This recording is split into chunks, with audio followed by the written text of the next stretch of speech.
Habib itu bukan ulama, Gus itu bukan ulama,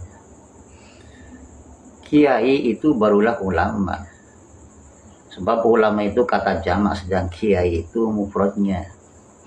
Dan di Nusantara terkenal ahli ilmu itu adalah kiai, ashabul ail itu ulama. Ulama itu yang sesuai dengan runtutan huruf yang disematkan pada kata ulama, ain, ailiyin gitu ya. Diluhurkan derajatnya, himmahnya juga diarahkan ke atas, yaitu ke Allah, berharap ridha Allah. Kemudian lam itu lutfun, hatinya lembut, penuh kasih sayang, penuh rasa cinta, adil, ya, bersih daripada penyakit-penyakit atau amal yang mafsadah bagian kolbu, ya, pinter dalam mengolah khotir, ya, khotir syaitaniyah, khotir malaki, khotir rahmat Allah, itu ya, atila'un nafs hatta tuti'u lil haq, itu bisa memaksakan diri pada nafsu amar bisu untuk menjadi nafsu mutmainnah dan lain-lain sebagainya.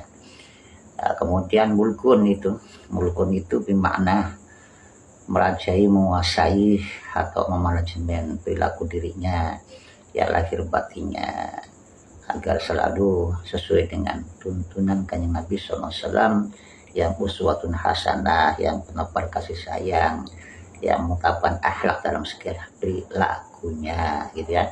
Itu baru ulama. Di samping pakai hufiddin, ya, luas ilmunya yang meliputi fan-fan ilmu agama, gitu ya. Misalkan ada Habib yang seperti itu juga bisa disebut ulama, Gus juga bisa disebut ulama. Kalau cuman gelar saja berdasarkan nasab, ya tidak mesti menjadi ulama. Termasuk juga gelarnya Gus itu yang anaknya kiai, ya. Ya, kalau jahil tidak mau mengkaji dan mengaji, ya, secara kafah kitab-kitab atau ajaran-ajaran agama, ya, sama saja itu bukan ulama. Meskipun jadi untuk hadis yang dipresetkan oleh Gus Ikdam ini adalah itu kesalahan besar, ya. Di situ saya sama nun itu dimaksud itu kan, ya, akan datang suatu masa yang jadi di mana para kaum atau manusia itu lari dan menjauhi daripada ulama, daripada kiai. Itu tidak ada kata Habib di situ, ya, kata Gus juga tidak ada, ya. Itu hadis taksis, ya, untuk ulama supaya tidaklah lari daripada ulama. Jadi hadis itu bermuatan tazkirah, peringatan keras pada orang-orang zaman sekarang supaya janganlah lari menjauhi daripada ulama atau kiai, kemudian, ya, berkumpul atau mengikut secara memberi buta pada yang menyandang gelar, yang mengaku itu nanti, ya, yang mengaku dalam ada darah Nabi, yang hanya pada Gus, tapi mereka minim ilmu, ya. Terkecuali sekali lagi Habib yang berilmu luas dan beramal istiqomah, termasuk Gus, itu yang disebut ulama, gitu ya. Nah, jadi hadis itu, ya, yang dipreskan oleh Gus Ikdam itu menyematkan nama Habib di situ, itu salah besar, ya. Dan Gus Ikdam itu harus meralat, mengklarifikasi, jangan sampai menjadi dosa jariah, gitu ya. Begitu kan ada sudah penjelasan itu kan dari Quran, ya, dari hadis itu, inna masyaallah ibadil ulama. Itu artinya bahwa ulama itu punya jiwa takwa, yang dimana rangkaian takwa itu adalah ilmu, amal, istiqomah, kan gitu kan.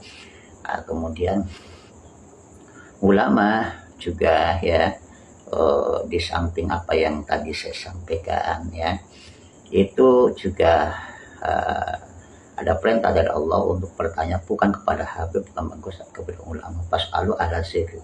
Ala zikir itu termasuk itu ulama, ya kiai itu loh, bukan pada Habib, bukan pada Gus. Sekali lagi, kalau Habibnya itu memang ya memenuhi kriteria, Gusnya itu berkriteria sebagaimana ahli ilmu, sebagaimana memiliki sifat wara' zuhud, ya lutfun, ya mulkun, ya yaitu juga bisa disebut ulama. Dan Gus Itam ini sebenarnya ulama yang saya sendiri itu kagum kepada beliau, ya. Akan tetapi entah kenapa, sebab tujuannya juga apa, memelesetkan hadis itu kesalahan besar. Ini juga saya sampai sekarang juga masih bangga. Beliau itu adalah ulama yang patut untuk menjadi contoh teladan. Hanya pada masalah hadis yang dia plesetkan itu salah. Demikian ya. Assalamualaikum warahmatullahi wabarakatuh.